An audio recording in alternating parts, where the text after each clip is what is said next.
glorious 1990s.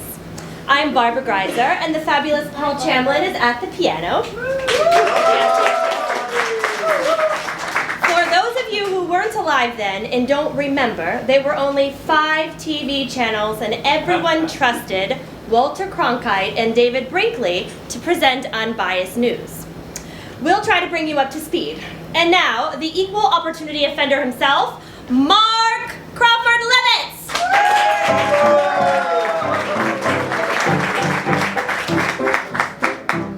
When I, good friends, was 12, we moved from suburbs to the city.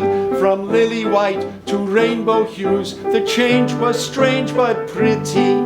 The 60s was a time of change for me, from puberty to race relations.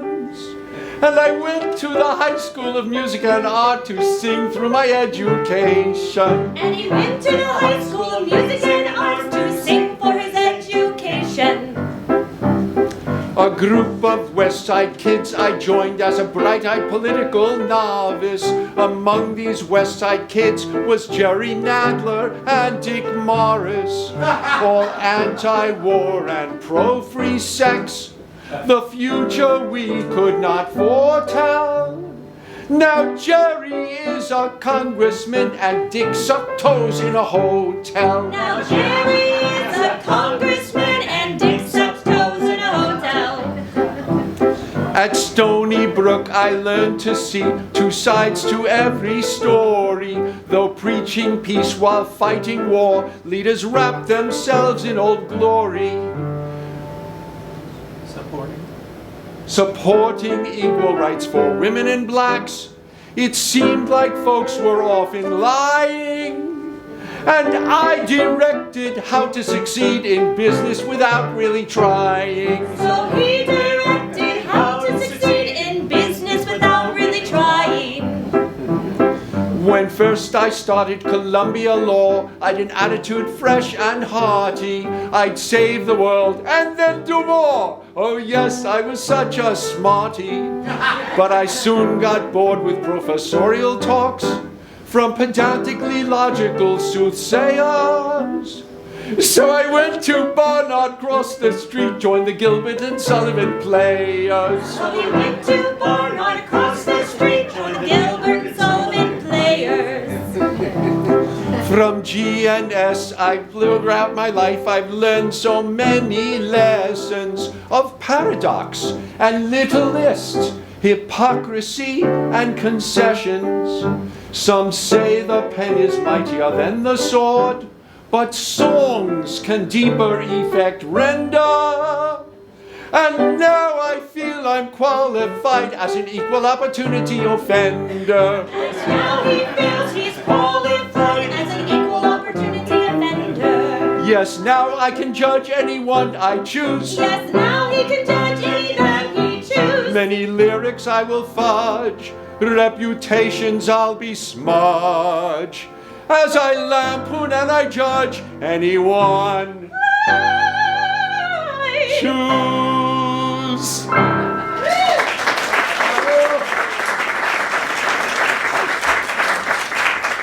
Thank you all for coming. Did you like Barbara's promissory note? So tonight's show is the first of several that I plan in conjunction with a 50-year compendium of all the political cabaret satire that I have written. Making fun of people and problems is part of what makes our government or democratic system work, especially in these fraught political times. My opening number was a parody from Trial by Jury by Gilbert and Sullivan, the original musical satirists, political satirists from the 1870s. But we're starting with the 1990s decade, when on August 2nd, Saddam Hussein, Iraq's dictator, it should come off. Yeah. That works too. He invaded Kuwait, ostensibly over a border dispute about underground oil. We were all mesmerized by the 24/7 TV coverage by CNN, the then fledgling cable news channel, of the subsequent attack by the US-led coalition. Rollin', rollin', rollin', keep those tanks a-rollin', and that oil flowin', jihad, yeah! All over the desert, through hot sandy weather, Riyadh is at the end of my ride. Move the troops to the front, get the hospitals back, pushing the infidels out, jihad. Move the troops to the front, get the infidels out, move the troops to the front, jihad, yeah!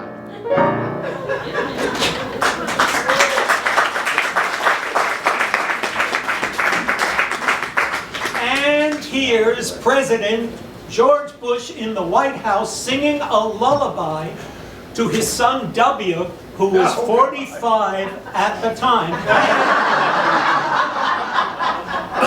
And it's amazing that today we look back fondly at him, even though he brought us into a war with Iraq with baseless fears of WMD, which means weapons of mass destruction. Damn Saddam and crack Iraq and hang Muammar Gaddafi. I'd get rid of Castro too, wouldn't you? Everyone seemed to support the 1990s coalition against Saddam, but you didn't hear a peep from the oil companies who had the most to gain. So now we bring you the oil companies' fight song. On to Baghdad, fight on for our name. Texaco and Chevron too. America meets Amico. Woo! Down with Saddam, up with prices, make Baghdad a dump. Sing oil Uber, always at the pump.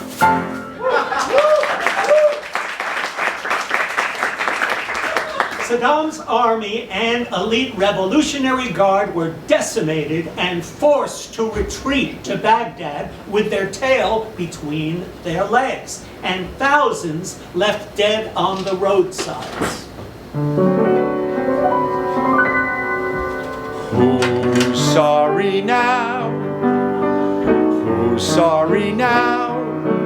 Who's starred and feathered for breaking his vow? Who's all alone? Whose neighbors won't phone? Whose cupboard will soon be bare to the bone? Who's without joy? 'Cause you can't eat oil. The UN tried to warn him, and how? Saddam, you had your way, now you must pay. We're glad that you're sorry now.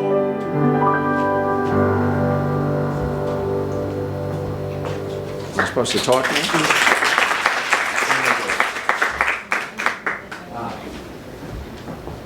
Almost there. On December 25th of 1990, about a year after the fall of the Berlin Wall separating the city from communist East Germany, Mikhail Gorbachev resigned as president of a Soviet Union that was collapsing economically and politically. He's a real nowhere man, leader of an everywhere land. Marx and Lenin would not be fans of Gorby.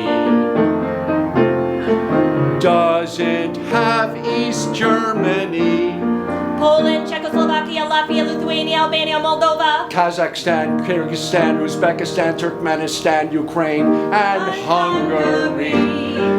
Pretty soon will we see him at all. Gorby's plan, hey listen, figured out what they're missing. It's capitalism that they need. They don't have much grain to eat. Can't get to the oil to make heat. The people there don't think it's neat at all. Poor Mikhail. And then came Boris Yeltsin. Boris Yeltsin's in KGB is Niet. Who was Karl Marx? I forget. As for Leningrad, that name was such a fad.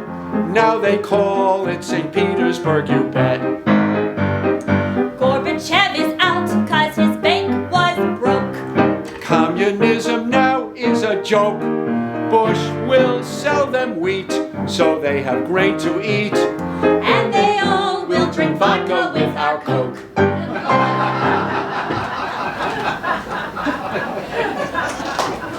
In May of 1991, Bush's son Neil and the other directors of the failed Silverado S&L reached a $49 million settlement with the U.S., expecting to cost taxpayers about $1 billion.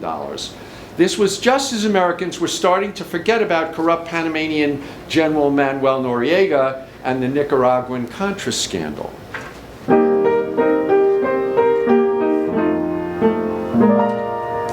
Silverado, a bank without dollars or senses.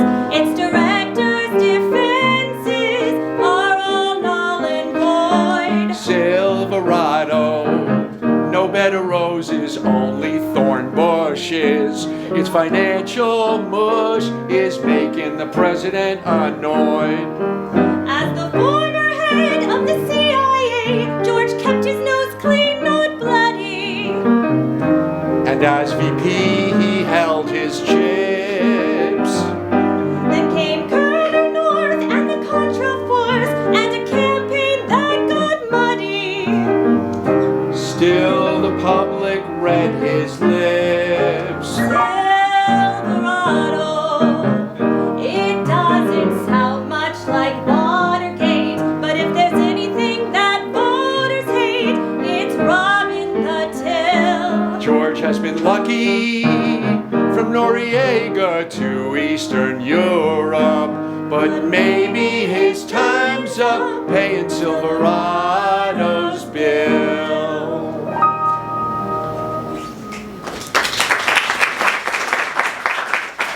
We all get excited about presidential elections. As the 1992 season progressed, new candidates were in and out, and the race came down to 3. An elephant, a horse's ass, and a bum steer. The elephant was George Bush, who couldn't remember. He said, "Read my lips."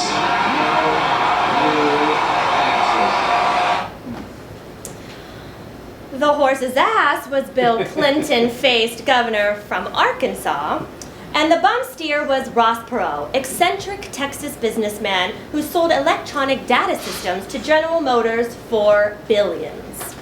Clinton convinced us that Washington was the problem.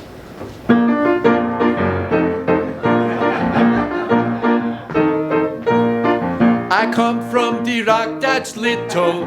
The Beltway is not my home. In Washington they just fiddle the same way they did in Rome. But we in the open country, we're seeking a better way.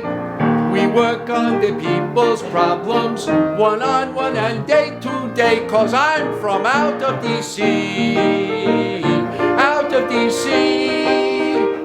Politic nervous, government service is more easy. Out in the country it's just grand. We've got Grand Rapids and Grand Canyons. We've got tall trees, whatever you please, out of D.C. I wanted to have an impact, a big fish in a small pond. I wanted to seek my roots out, so I went and looked beyond. Yes, I went to seek my roots out, and Arkansas is my base. I'm going to work real hard, 'cause I want to win this race, 'cause I'm from out of D.C. Out of D.C. Politics sweet here, take it from me here, it's more easy. Out in the country we've got grit. What have they got? A pile of deficit. If you were meant to be president, don't be from D.C.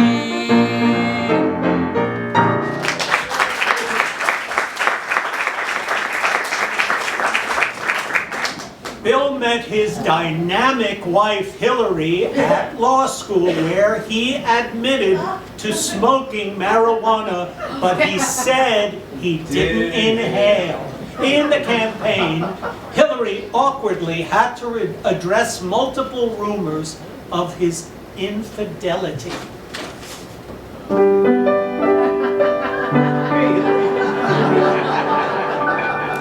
I never dreamed that I would discover the perfect lover at Yale.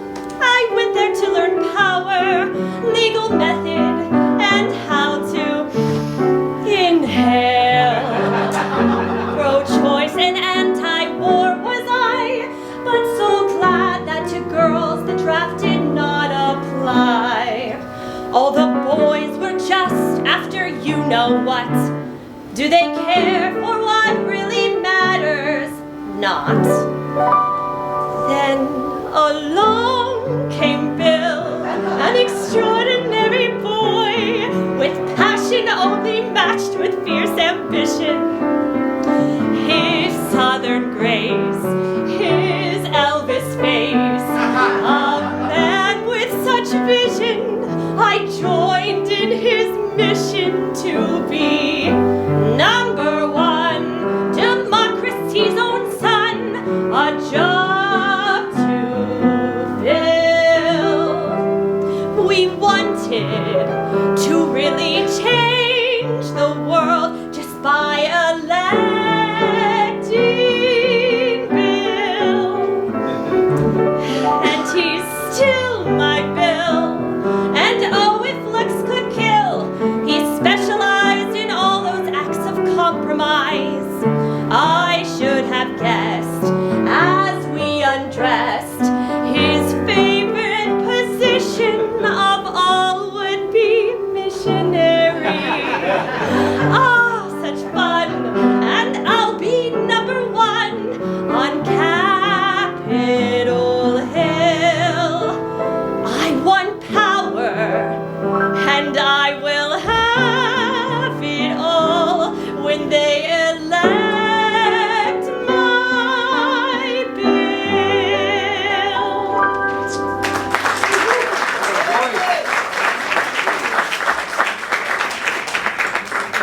Maverick Ross Perot was behind the scenes in the 1983 Ken Follett true thriller about the rescue of EDS staff in Tehran during the Ayatollah's revolution. His mixture of Texas populism and high-tech wizardry made him a kind of folk hero who some felt was dangerously authoritarian. Nothing like Will Rogers, the shrewd humorist, performer, and homespun philosopher from the Depression years, known for swirling a lasso while commenting on the latest news. Rogers famously said he never met a man he didn't like. He also said, "I'm not a member of any organized party. I'm a Democrat."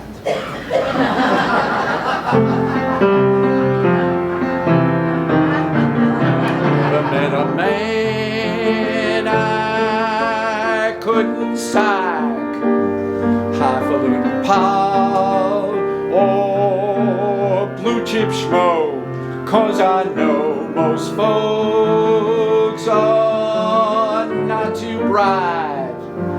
Never met a man I couldn't sack, never wore a shirt that had a stripe. All my shirts are white as white can be, just like me and all the folks that I really like. Never more a shirt that had a stripe. In all of my wanderings, I made money from all kinds of people. Little corporate twerps, Dallas bureaucrats, General Motors.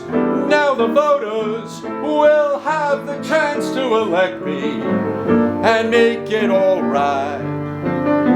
Though I heartily try, never once met a guy that I couldn't sign. Always like to do my best. Now our country is a test.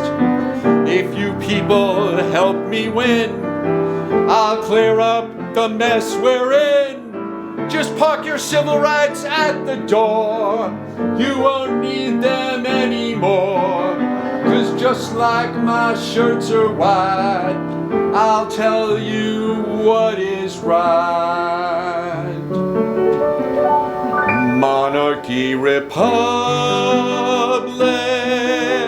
or Third Reich, or we need a leader without fear. It can happen here. We'll outlaw the right to strike. Never met a man I couldn't psych. Blue chip schmoes, working Joes, right to strike. Shirt that's white, I know what's right. Never met a man I couldn't psych. I'm not a member of any organized party. I'm a demagogue.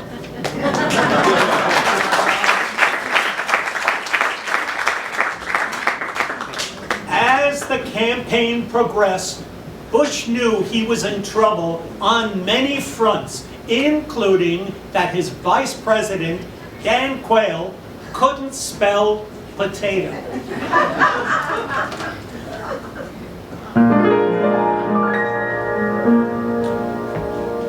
All my life I've towed the party line, haven't I? And world leaders think I've done just fine, haven't I?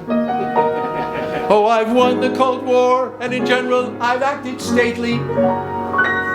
But voters are asking, what have you done for me lately? I'm reviewing the situation. My foreign policy has shown I'm not a wimp. But despite my calculations, that Saddam survived has made it all seem limp. There is no war that's cold or hot. The Berlin Wall's a parking lot. But Eastern Europe's melting pot is not a safe vacation spot. There's hungry people quite a lot. The people all want Camelot. I think I'd better think it out again.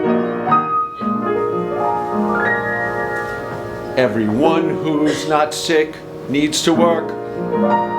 That's the Protestant ethic we must not shirk.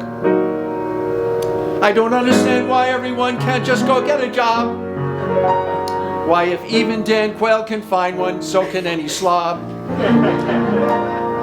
I'm reviewing the situation, the economy and unemployment stake. And now I face recriminations. Reducing interest rates is not enough, I think. If I start a public works campaign to get things all revved up again, the GNP will rise and then the indexes will show again. But then the problem still remains a deficit. We strive in vain from more increasing to refrain. It's really taxing on my brain. I think I'd better take it out again.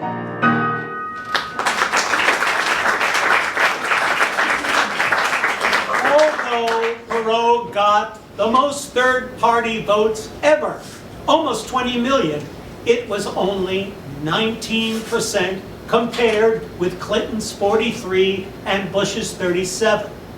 We now present Bill and Hillary celebrating and reminiscing about all the candidates they beat. including Reverend Jesse Jackson, who once called New York Hymietown. The odds were 100 to 1 against me.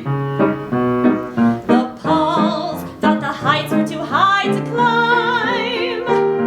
But pundits from the Beltway never incensed me. For from past campaigns I had learned to avoid the gaffes that had burned my predecessors who their losses earned. They all laughed at Reverend Jesse Jackson when he spoke of Hymietown. They all laughed at Governor Whoopi Jerry Brown. They got bored with Kerry and his medal, Tongass and his tale of woe. They told Pat Buchanan intolerance wasn't happening, told him where to go. They laughed at me wanting to run, said I could not keep up the pace. But oh, it's been fun, Especially since we won the race. they all said we'd surely never make it. They laughed at us and how. But ho, ho, ho, who's got the last laugh now? They all laughed at my pal Governor Cuomo, figuring out if he'd get in. They all laughed at Harkins in the tale he'd spin. They all laughed. Who did they laugh at? They all scoffed at friendly Walter. They all scoffed at friendly Walter Mondale. Taxes! They said, why? They told that husky when his voice got husky, presidents don't cry. They laughed at me wanting to run, said I would soon make lots of slips. But oh, it's been fun. Now they have to read my lips. They all said the Democrats would blow it, we'd self-destruct and how. But ho, ho, ho, who's got the last laugh? He, let's at the past laugh. Ha, ha, ha, who's got the last laugh now? Us!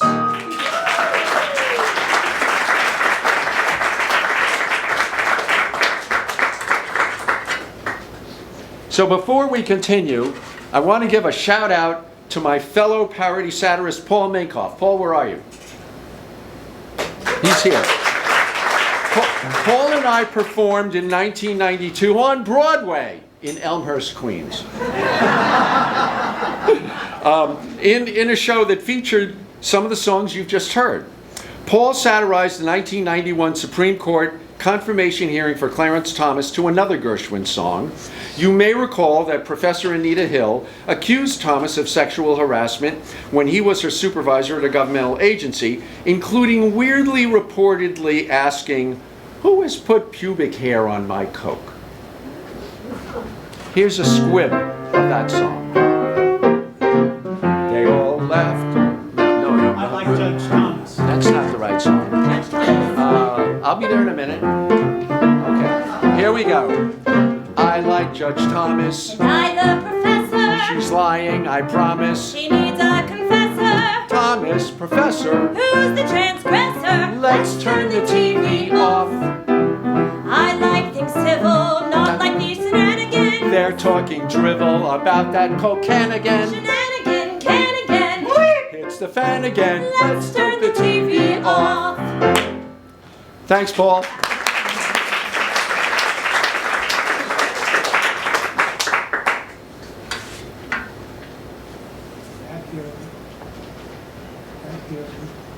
Oh, and presiding over that hearing was former Senator Joe Biden. In December of 1992, lame duck Bush ordered the U.S. Marines to restore peace in Mogadishu. CNN and a young Christiane Amanpour was there with Klieg lights on the beach. This unprecedented U.S. military action is now underway. We're going to show you some pictures of our special night vision camera. As you can see, the beaches are all lit up. There's been a lot of activity along the beach just by the airport for the last several hours. This was surrealistic. So, Imagine a phalanx of smiling Marines marching arm in arm a la Dorothy, the Scarecrow, the Tin Man, and the Cowardly Lion.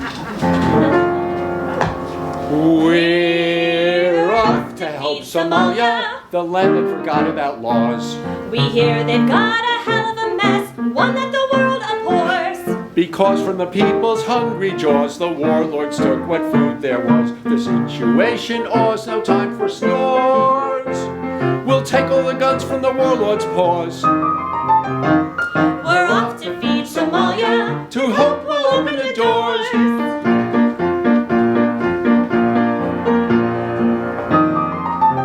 We're off to help Somalia. Until the violence thaws. Starvation and disease of all sorts at the U.S. conscience gnaws. We'll bring them medicine, drugs, and gauze, and food and drink, and even the straws, because we always look on foreign shores for future markets for candy bars. We're off to help Somalia. Next year we'll open the stores.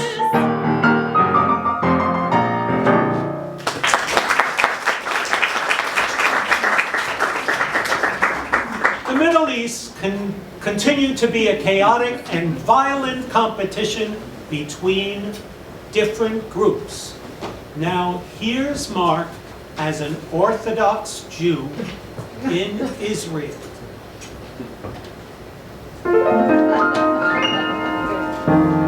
Last night I had the strangest dream. Reality, it subverted.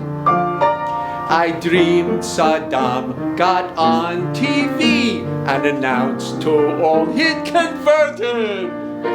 I dreamed I saw a bar mitzvah hall decked out to beat the band, while girls and boys and Jews and guys were dancing hand in hand. And when the service had begun, a miracle occurred. Ayatollah Khomeini appeared with the rabbis. Salam and shalom were heard. And when Saddam had read from the Torah, he announced a big decision. He said George Bush was his first choice to perform the circumcision. Ooh.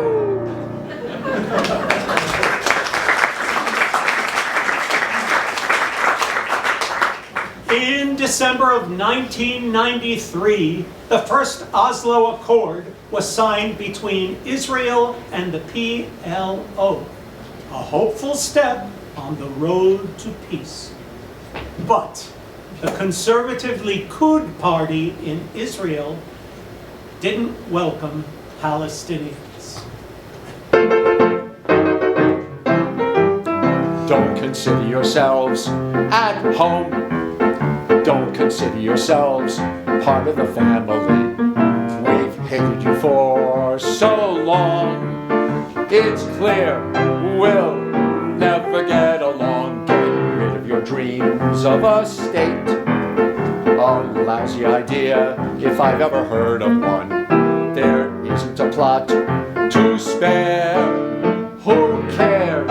Whoever said Jews were fair? Now if you'll just get rid of your knives and rocks and guns and things, we can start to talk of peace. We have got just a spot for all the Palestinians at the bottom of the Dead Sea. Don't consider yourselves our mates. It's terribly clear to us that after all these years as the Israeli state, don't consider yourselves part of us.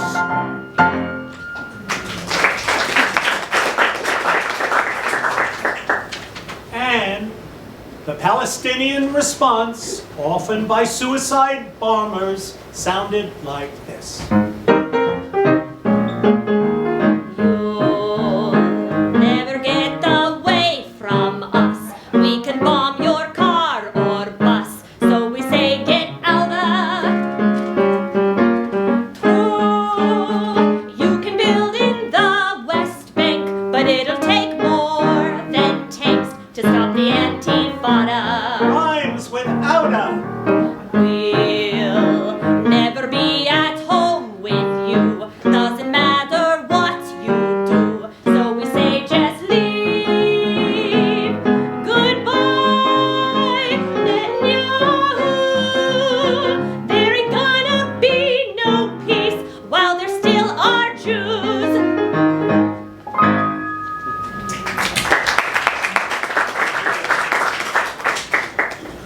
Most of us know that Abraham in Genesis agreed that the Hebrews would be circumcised as a sign of devotion, so God would make his seed fruitful and multiply. God asks Abraham to sacrifice his son Isaac, but at the last moment provides a ram to kill instead. Mark, here is Abraham, fantasizes that all this took place on the Golan Heights. Now let me get this straight. The Arabs get all the oil, and we get the tip of what cut off? Once there was a very high lot, north of Galilee, what a spot. But angry, a hot spot. Lots of people got shot because of Heights hopes, Golan Heights hopes. Both the Jews and the Syrians wanted control of those slopes, and every time they'd start to talk, someone start to squawk. Fighting just never ends. Boy, there goes another chance to be friends.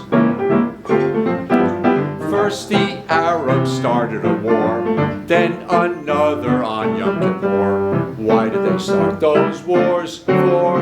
They lost Sinai and more. They lost the Heights slopes, Golan Heights slopes. You'd think they would get tired of fighting by now. Nope. If they could break some bread and stop breaking heads, share a meal, but probably not pork. Then they could try to make it all work. Put down their knives and pick up a fork. They could have peace like here in New York.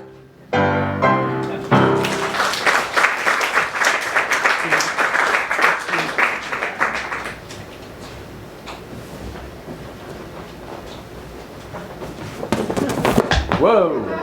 Whoa. This is a serious fall. Okay.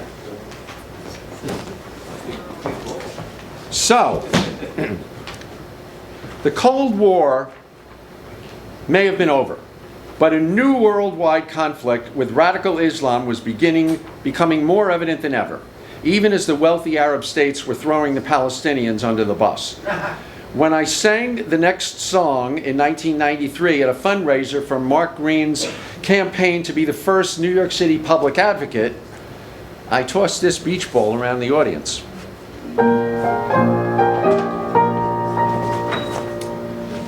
We will sing you the world, full of magic and wonder, but also filled with the thunder of the violence we see. We'll make fun of the world and the city we live in. Many problems we can't give in to, tough as they may be. A whole new world, a 1990s point of view. No more Cold War to fear, now jihad's here, with terror and their scheming. A whole new world, with lots of opportunities galore. Just turn on CNN and just say when, for business, pathos, humor, hope, and war. A whole new world, with Broadway shows that deal with AIDS. The cavalcade of people that we made, a new world decade, 90s on parade.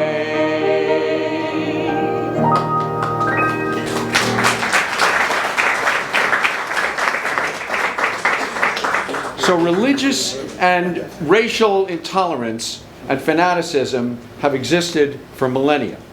On February 26, 1993, a bomb in a van blew up in the garage of the North Tower of the World Trade Center. The original version of my song, presciently worried about 9/11.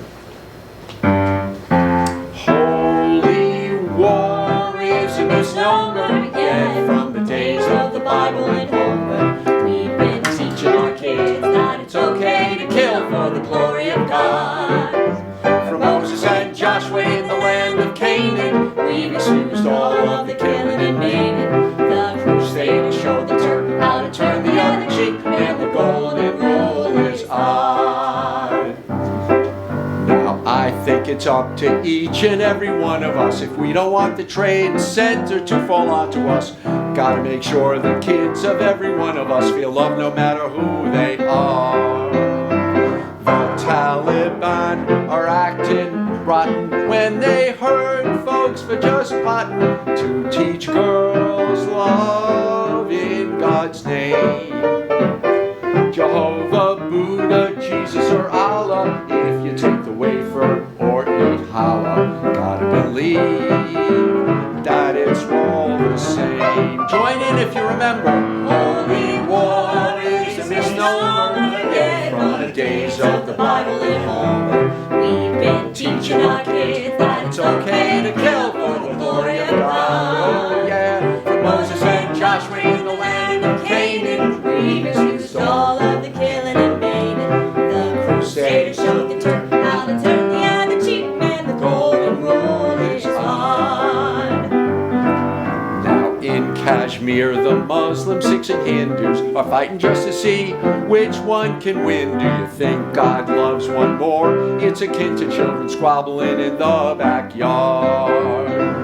Our founding fathers, we should heed them, based our laws on religious freedom. If we're smart, we should do no less. That's why faith-based social service funded by the government makes me nervous. I foresee much unhappiness.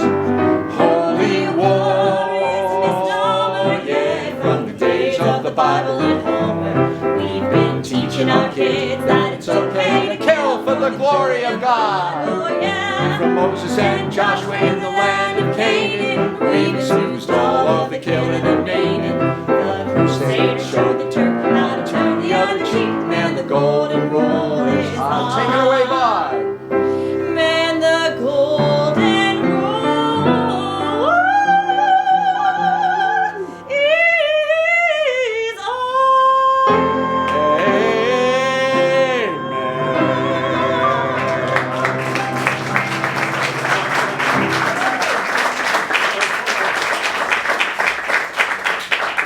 Later, in 1993, congenial David Dinkins, New York's first black mayor, ran for re-election against corruption-fighting prosecutor Rudy Giuliani. Some felt Dinkins was too gentle and too woke, a word that hadn't been invented yet. Here's Dinkins.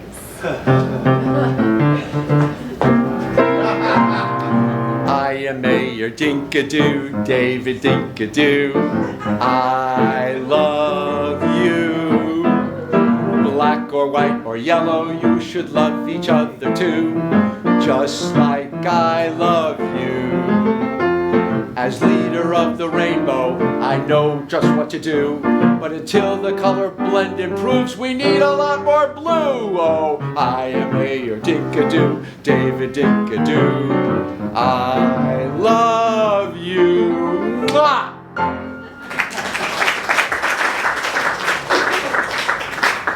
2 years earlier, a black child was killed in Crown Heights, Brooklyn, in a car accident involving ultra-Orthodox Jews.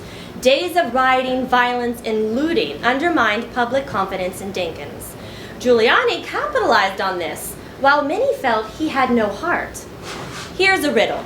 What is Rudy after attending a Republican fundraiser? Answer, enriched white bread.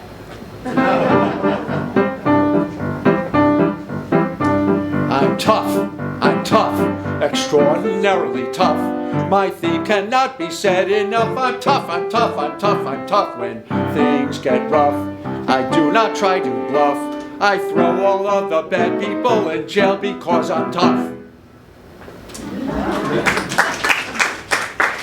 The U.S. economy was humming along together amidst worries of the recurrence of the 1987 recession and globalization and NAFTA, the North Atlantic Free Trade Agreement, gutting U.S. factory jobs.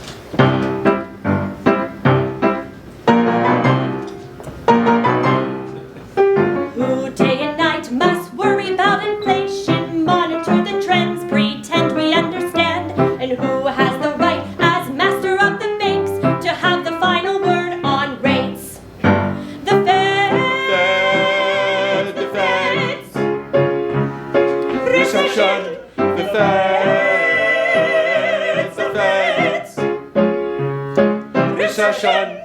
Who makes all the loans in the economy without a care for security?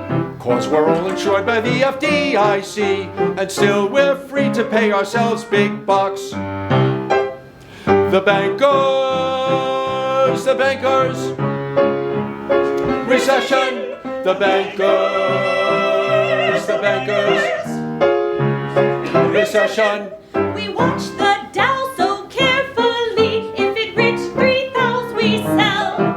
I know I have a job today, but what about tomorrow? The brokers, The brokers. Recession, the brokers, the brokers. Recession.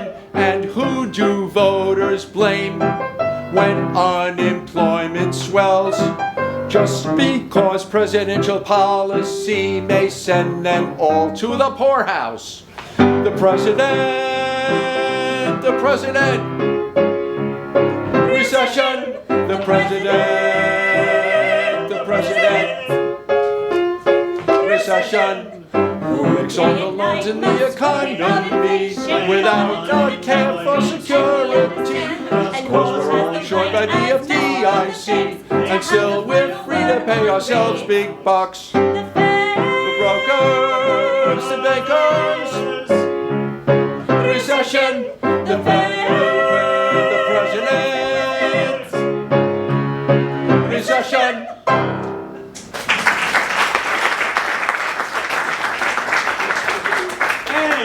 Mergers and acquisitions continued to abound. Imagine one big bank. Now, feel free to join us in the choruses. When I was just a little lad, my folks said I should save. But which bank should I save it in? They told me I would rave. It doesn't matter anymore, they're more the same as not. And now I guess that they were right, 'cause look at what we've got. It's Manny, Hanny, Chemical, Chase, Lincoln, Home Financial. Even though the sound of it is something quite substantial. If you check for problems, you will find they've got a handful. Manny, Hanny, Chemical, Chase, Lincoln, Home Financial. So here's some good advice for all depositors out there. When you need to do business or you've got some bucks to spare, just pick a bank when you have reached the end of your endurance, and thank the Lord for mattresses and government insurance. One more time together. It's Manny, Hanny, Chemical, Chase, Lincoln, Home Financial. Even though the sound of it is something quite substantial. If you check for problems, you will find you've got a handful. Manny, Hanny, Chemical, Chase, Lincoln, Home Financial. Okay, so how about in the accounting industry, instead of the big 8, we have the big 1. It's KPMG, Ernst & Young, Deloitte, Coopers, and Libran. Let them crunch your numbers to your wallet, say goodbye, and rest assured that corporate statements will all be decided by KPMG, Ernst & Young, Deloitte, Coopers, and Libran. And the defense industry. It's Lockheed Martin, Northrop Grumman, Raytheon, and Boeing. With one colossal defense firm, we'll all know where we're going. God forbid there should be peace, they'll retool to sewing. Northrop Grumman, Raytheon, and Boeing. There's more. And finally, the stock market industry, another sing-along in the chorus. And you may notice that most of these companies no longer exist. It's Shearson, Lehman, Hutton, Amex, Brubitsch, Payne, and Weber. They'll play Monopoly, collecting fees together. Who cares if the market's up or in for stormy weather? Shearson, Lehman, Hutton, Amex, Brubitsch, Payne, and Weber. Security with growth is what they're all trying to sell. The image of a solid rock conveys it very well. But I think more of pebbles falling in a wishing well. Market-wise, forget these guys, they all should go to... Well... It's Shearson, Lehman, Hutton, Amex, Brubitch, Payne and Weber. They all play Monopoly together, keys together. Who cares if the market's up or if it's Shearson, Lehman, Hutton, Amex, Brubitch, Payne and Weber.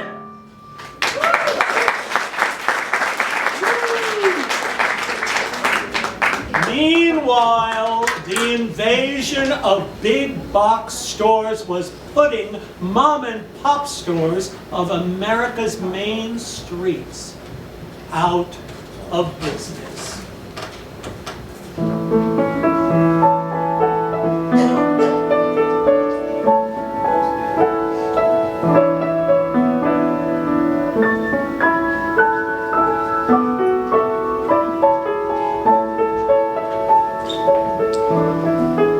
Hi, Mabel.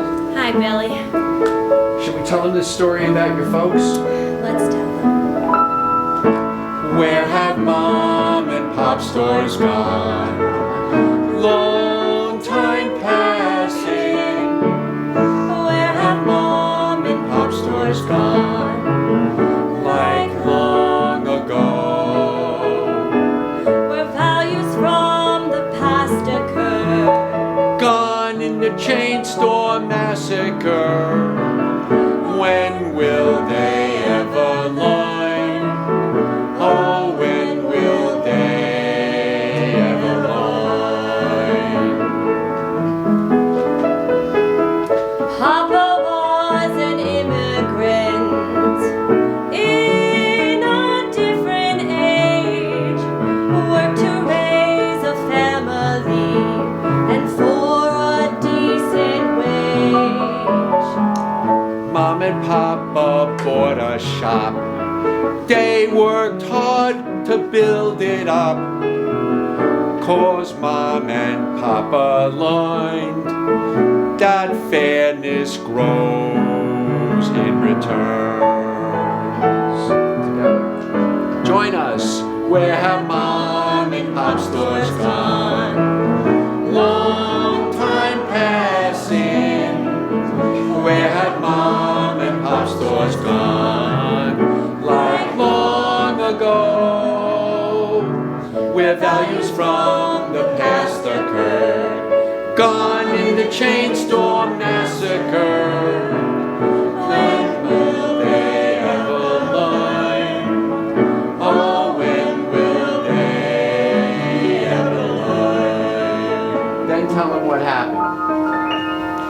Then the chain store comes to town. Times are changing. It's listed on the stock exchange, and its jobs pay low. Mom and Papa can't compete. But the CEOs on Easy Street, when will they ever learn? Oh, when will they ever learn? Tell them. Mom and Papa have retired. Their time was passing. Couldn't pass the business on to kids or those they hired. So I asked my loving wife, does progress mean a better life? When will they ever learn? Oh, when will we ever learn?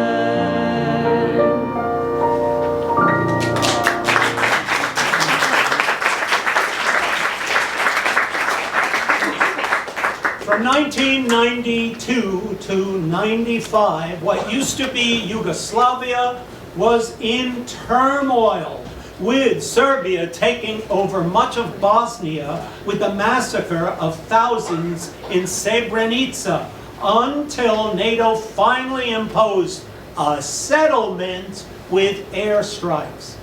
Here is Professor Henry Higgins after watching the news on CNN. Look at them, their speech is all a sputter. Condemn their whole society to the gutter. By right they should be taken out and hung. for the cold-blooded political crime, forked tongue. This is what the UN delegations call their efforts at negotiations. Bah! Why can't the Yugos teach their people not to hate? This Muslim-Serb distinction is strictly second-rate. If they don't stop fighting there before the end of June, our Adriatic vacation will be ruined. The Serbian double talk of truce and fighting simply must end, but the history of the Croat domination wasn't just, and so one common country I'm afraid they must forget. Oh, why can't the Yugos learn to set a good example for people who want children to grow up without fears? The fighting and bombing drives us all to tears. Zagreb, Sarajevo are cities now all but disappeared.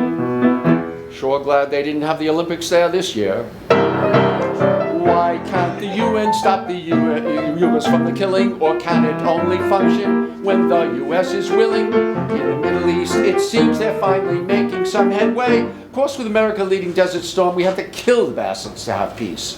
The Saudi Arabians wrote their checks like summer lightning, but the Scud attacks on Israel were so absolutely frightening. Maybe the Yugos should read their Bible once a week. Oh, why can't the Yugos?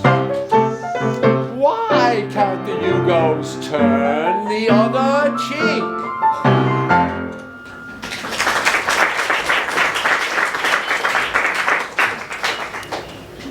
In 1995, 40 years after Brown v. Board of Education, the Supreme Court decided the case of Jenkins v. Missouri and refused to require not busing, but just funding remedial education programs and salary increases as a remedy for decades of proven intentional segregation.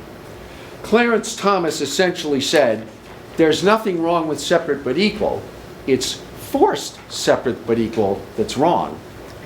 I think there's a shred of logic in there somewhere.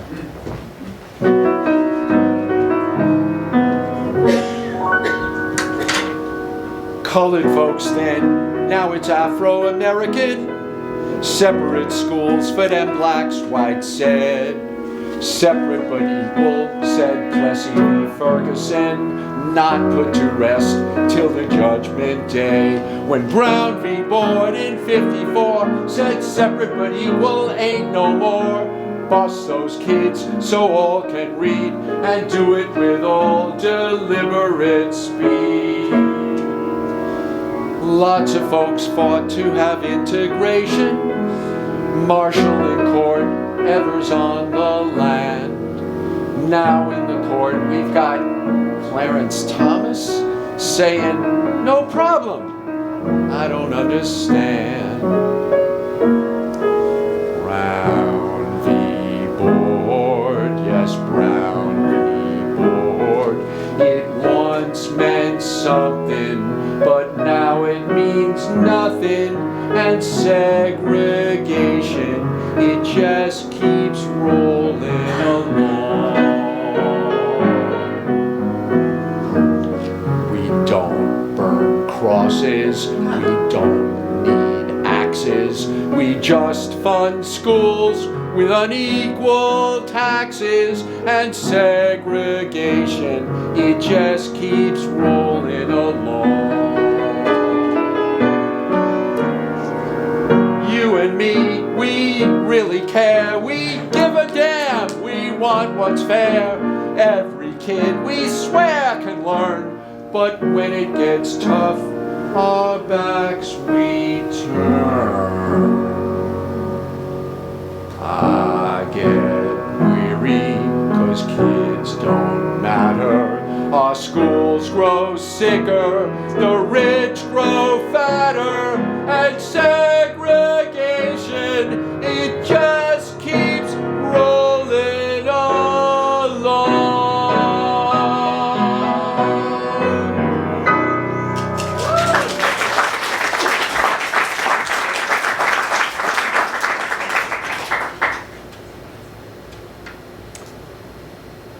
So what are we up to? And the ghost. I think I have the lyric here. Okay. The Ghost of Vietnam. Right. So the ghost of Vietnam was ever present. Also in 1995, former Secretary of Defense Robert McNamara, former head of Ford Motors, wrote In Retrospect, a memoir admitting that the war and circumventing congressional constitutional authority to declare it was a terrible mistake. Another sing-along. Oh, my name is McNamara, I was the leader of the war, the one we fought in Vietnam. We never lost before. Cause all our information and decisions just were wrong. But if we fought with egos, we'd have beat the Viet Cong. First, President Kennedy showed that the enemy just would go away. He hired me to run defense and fight a better way. So I asked the chiefs if we could stop the growing commie horde. They answered like the yes men who reported to me at Ford. My name is McNamara, I was the leader of the war, the one we fought in Vietnam, we never lost before. Cause all our information and decisions just were wrong. But if we fought with egos, we'd have beat the Viet Cong. First, President Johnson felt the war was getting very tough. I told him that advisors by themselves were not enough. We wanted Congress to approve some troops and other stuff. And all we needed was some hype about the Tonkin Gulf. The trail of Ho Chi Minh became a very traveled way. The fighting went from bad to worse with more killed every day. We pondered whether bombing of the North would save the day. So what the hell? We said, go all the way with LBJ. Oh, my name is McNamara, I was a leader of the war, the one we fought in Vietnam. We never lost before. Cause all our information and decisions just were wrong. But if we fought with egos, we'd have beat the Viet Cong. Compared to what we did, the Persian Gulf was just a prank. Although we didn't kill Saddam, it sure filled up the tank. And as for me, those 50,000 dead I'd like to thank for worldly lessons that I learned in running the World Bank.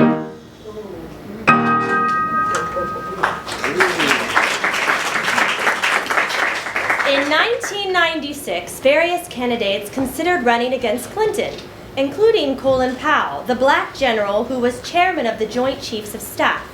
We are delighted to have with us tonight present Tada company member Calvin Light, who will perform as Colin Powell. He pondered.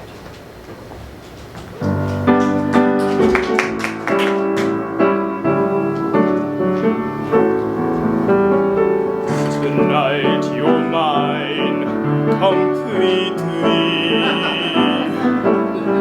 State admiration repeatedly. My star is bright, I'm in the public eye. Will you still love me tomorrow? Tonight the polls have spoken. They say that I'm the leading one. But am I just a token? A black knight has a favorite son. Before I enter New Hampshire, I want to know for damn sure, am I Top Gun? Will I ride on Air Force One? Will you still love me tomorrow? Will you still love me tomorrow?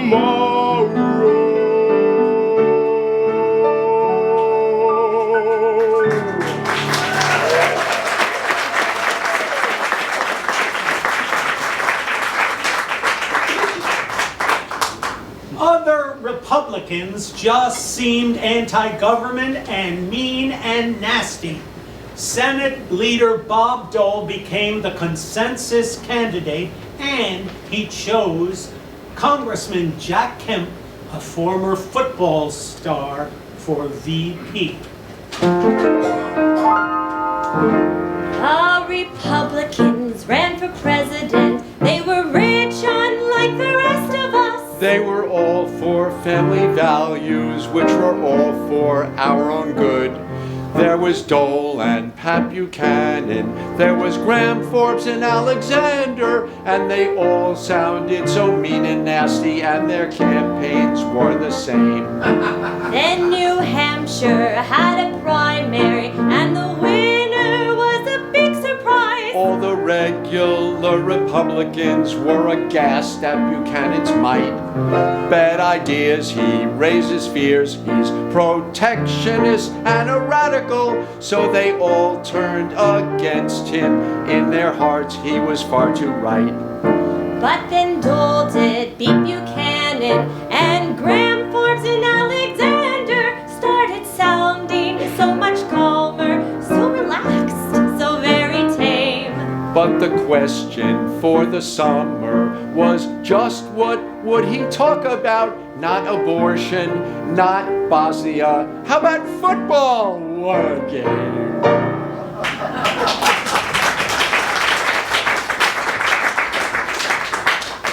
The political odd couple, Mary Matalin and James Carville, were opposite party campaign advisors. Here we have Mary complaining about Senator Dole, who was destined to lose. He actually fired her.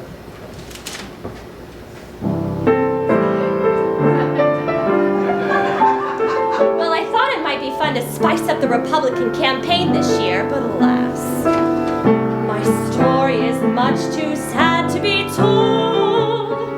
The Republican candidate is boring Bob Dole.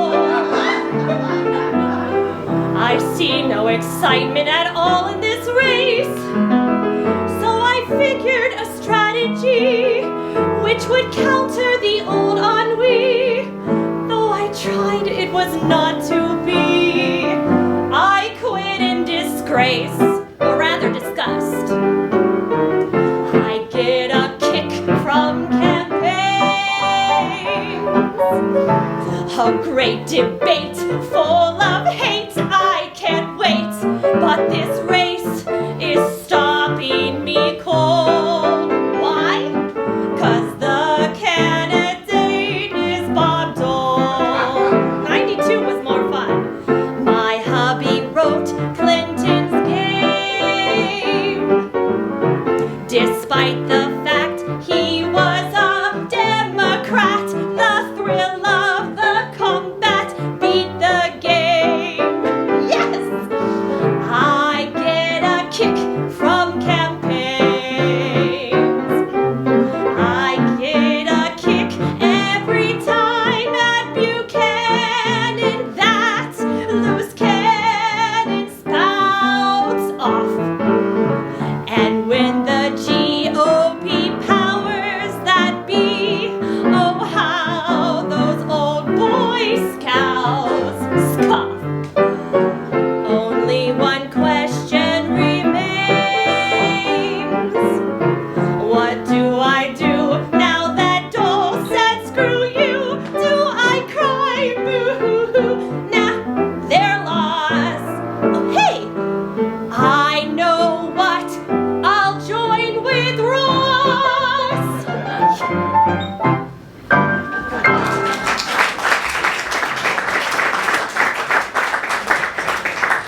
Now here's Bob Dole, who referred to himself in the third person, showing why he lost.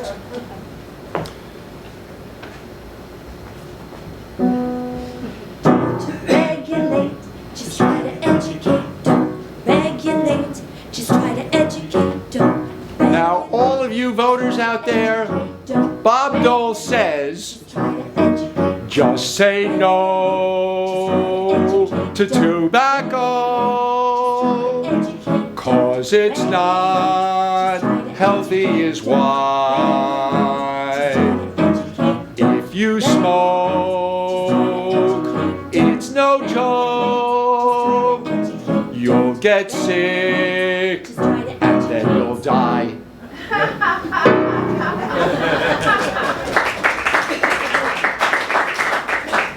In 1998, years after the movie Fatal Attraction, glorified violence, Charlton Heston became the head of the National Rifle Association, saying, "I'll give you my gun if you pry it from my cold, dead hands." Here's Heston playing Moses in the 10 Commandments.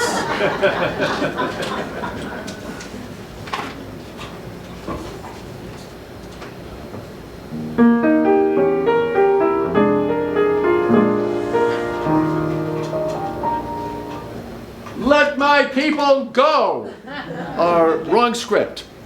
Let my people keep their guns and their AK-47s and their bazookas. And on behalf of everyone who makes money and in Hollywood off of the shoot-em-ups and all the gore, I just want to say, hooray for violence. It sure sells tickets more than other sins. And with each massacre and each explosion, the cash just rolls in. You love the terror and strife. Tie sex with murder, don't love her, hurt her. You know you can't have fun unless you kill your wife. Hooray for freedom of speech. To hell with caring about what we teach. Just cause we stars our parents, still it's true that we'll kill or screw anyone to get Oscar wins. You love the blood and gore, we'll give you more and more. Hooray for violence.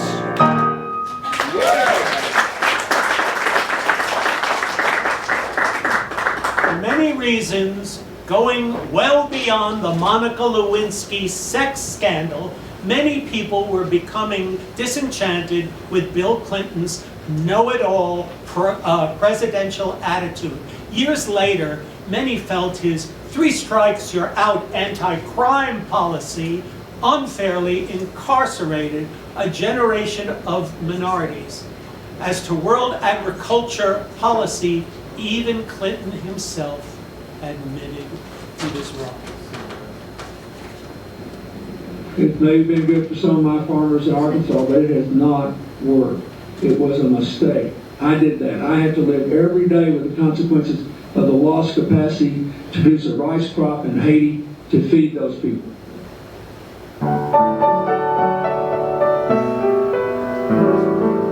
You try to give an image to the people, a common sense progressive point of view. But when you're faced with popular resistance, then you change your point of view to one that's new. Will you still support the needy and the working poor and stick by nominees until the end? Increase taxes for the folks that can't afford it and not shift with the direction of the wind. Are your values less important than to win? You worked for peace in Haiti and Somalia, for Muslims and the Serbs to make amends.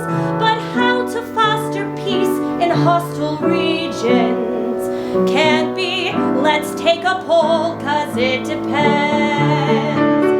How high can your arrogance grow with the shifting winds? Will we ever know? Is the bridge to the next century a clever phrase, or will it let the disadvantaged in? Can you truly be a president of greatness, or just good as a successful politician? Can you tell us you and Gore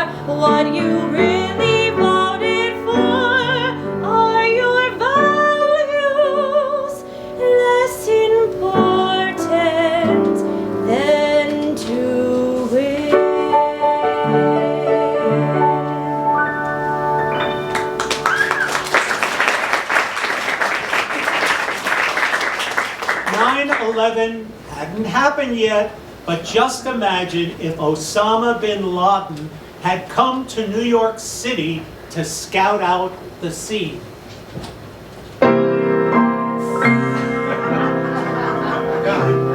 On Friday I arrived in New York City, supposed start of Jewish day of rest. With all the profit-making activity, it did not pass my morality test. With countless bars and peep shows near the Broadway stage, women in short skirts who do not pray, and all the Wall Street fuddy-duddies who control the world, the Muslim doctrine is the better way. Who's next? We're next!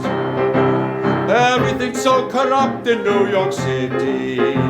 They have gone much too far, this much I know. They have a double skyscraper that is far too high. It's time the overreaching was cut low. All of the country's values are so pitiful. The women all allow their skin to show.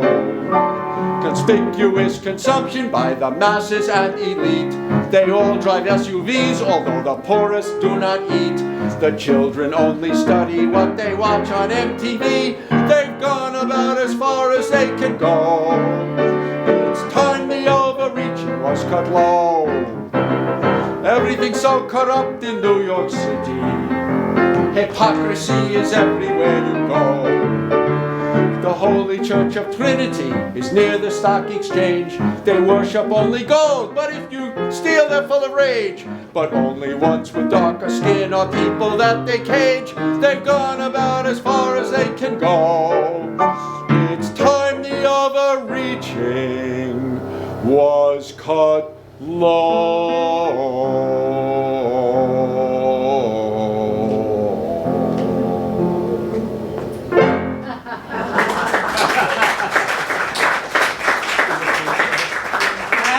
Approach the 2000 election season, Bill explains to Hillary the Gilbert and Sullivan rules of presidential eligibility. Now, mind you, this was before the 21st century.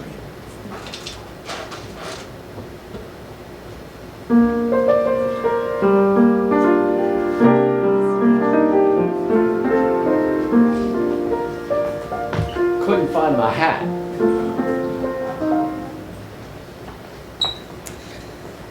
So, sweetie, I'm really glad that you're going to be running to be the senator from New York, but I'm kind of worried about Al Gore. Why is that, Bill? Well, he violates the presidential rules of eligibility. What rules? The Gilbert and Sullivan rules. His name ends in a vowel, G-O-R-E. What? What? Here they are. You must be male and you must be tall. You can't be black and you can't be bald. Your name with a vowel must not end, and it should have 4 letters or end with O-N.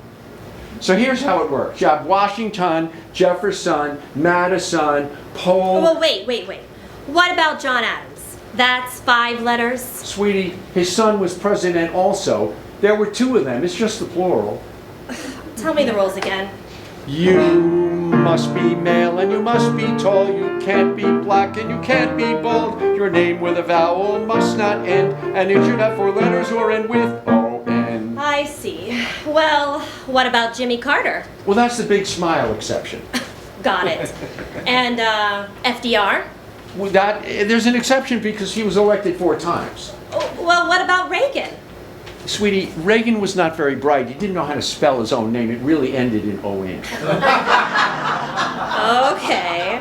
Well, what about Zachary Taylor, Ulysses S. Grant, and Dwight D. Eisenhower? Ike's name not only doesn't end in O-N or have 4 letters, but he was bald also. There's an exception for victorious generals in a war. And Garfield, McKinley, Lincoln, and Kennedy. Proves my point. They all violated the rule. They all got bumped off. Give me the rules one last time, please. You must be male and you must be tall. You can't be black and you can't be bald. Your name with a vowel must not end, and it should have 4 letters or end with O-N. Maybe it's time for a new exception.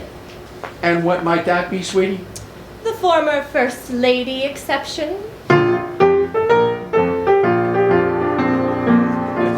Well, I'm going to try and get into my pants here where my glasses exist, but so I can read these lines. Okay. So we all know that the next exception was in 2008 with Black President Barack Obama. And sadly, in 2016, the former First Lady exception was perverted into the embarrassment in chief exception. But back to the end of the 1990s. Everyone was super worried about impending Y2K catastrophe, as computers would potentially wreak havoc on the world.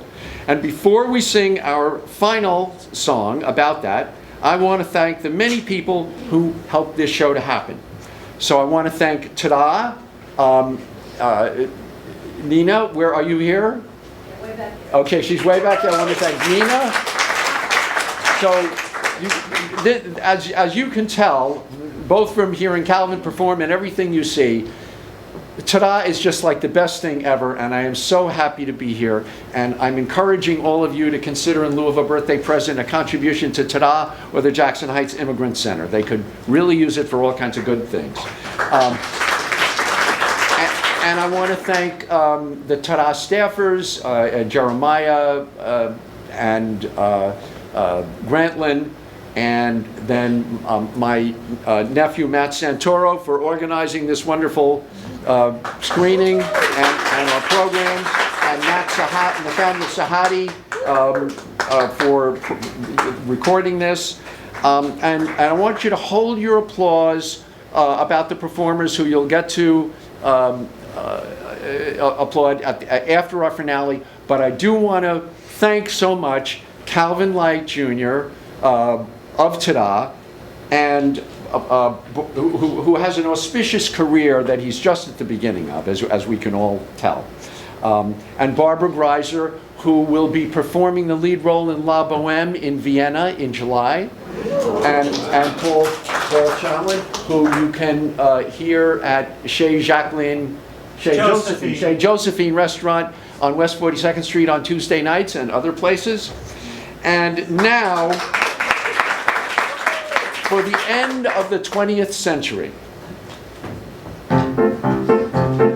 Tweet a little, talk a little, tweet a little, talk a little, text, text, text, talk a lot, tweet a little more, tweet a little, Talk a little, tweet a little, talk a little, text, text, text, talk a lot, tweet a little more. Tweet a little, talk a little, tweet a little, talk a little, text, text, text, talk a lot, tweet a little more. tweet a little, talk a little, tweet a little, talk a little, text, text, text, text, text, text. We ended the century with beepers and dial-up and with worries of Y2K.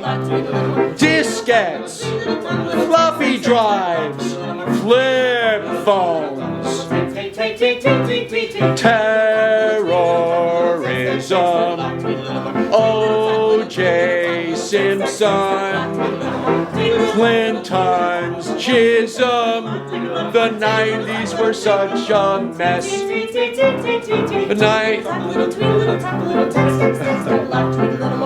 Okay, I gotta jump in again. Okay.